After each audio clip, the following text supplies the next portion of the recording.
Hey there, my name is Edward Carrillo and I'm a realtor here in Southern California, Los Angeles area. And welcome to my channel, The Real Estate, where I help you with all things real estate. And in this video, I will show you the way I studied in order to pass my real estate exam. Let's get into it. So something that I feel like is not mentioned enough is that we all have different ways of learning things. For example, when I started my journey into real estate, I started with a more traditional approach by purchasing a course that would provide you with textbooks. I was completely new to real estate, and as I began reading, I didn't know what most of the vocabulary words were or how to say them. Chattel?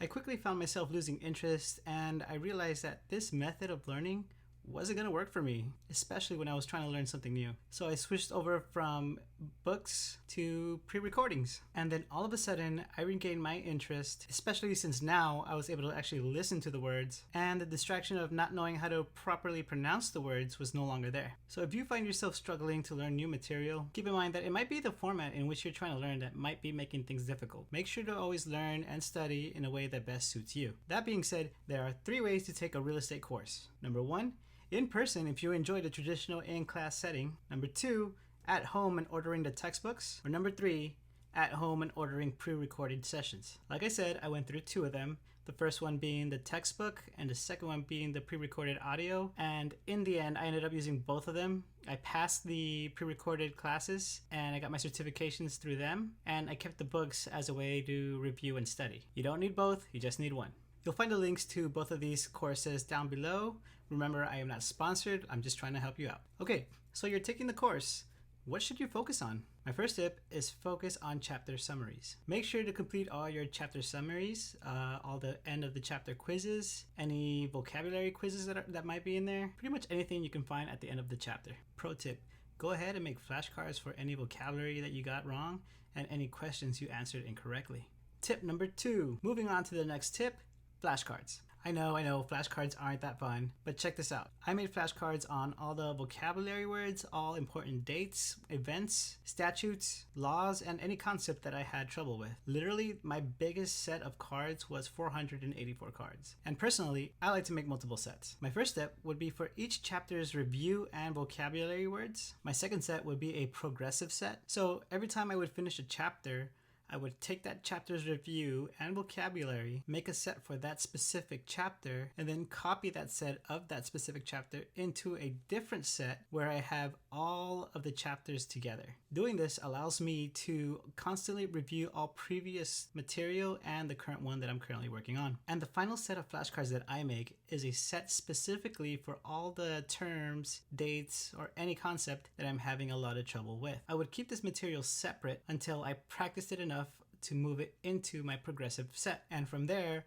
I would review my progressive set one more time with the specific card that was giving me trouble and then move on. By the end, the idea is you would have one massive set of cards that you could practice throughout your day. But 484 cards is a lot of cards to carry around. So I recommend that you get an app for virtual flashcards, something like Quizlet. That way you don't have to haul them around everywhere you go. And moving on to tip number 3, practice exams. See, practice exams are awesome. Some practice exam providers will allow you to adjust how many questions are in the exam, the topics the exam consists of, and they allow you to retake them as many times as you need to. The one I ended up using was from Kaplan. I think I'm saying that right. I'll provide the link down below. Which brings me to my final tip, Hell Weeks. During this period, I spent most of my days after work studying the entire set of flashcards at least once completely through a day. I would also take a practice exam at least twice a day on the topics I felt needed more attention. My goal was at a minimum to hit at least 70% consistently, which I eventually did. Now, when it came down to taking the actual exam, I was pretty nervous, but I studied. I kept up with my practice exams, I kept up with my flashcards, and I went in there and I gave it my best. And it turned out that it was all worth it. I ended up passing my exam on the very first try, and that was quite an exciting time for me. I know I gave you these tips, but remember that you need to study in a form that best works for you. So if flashcards is your thing, go to it. If it's practice exams, handle that. But remember that you can do it, you can pass your exam.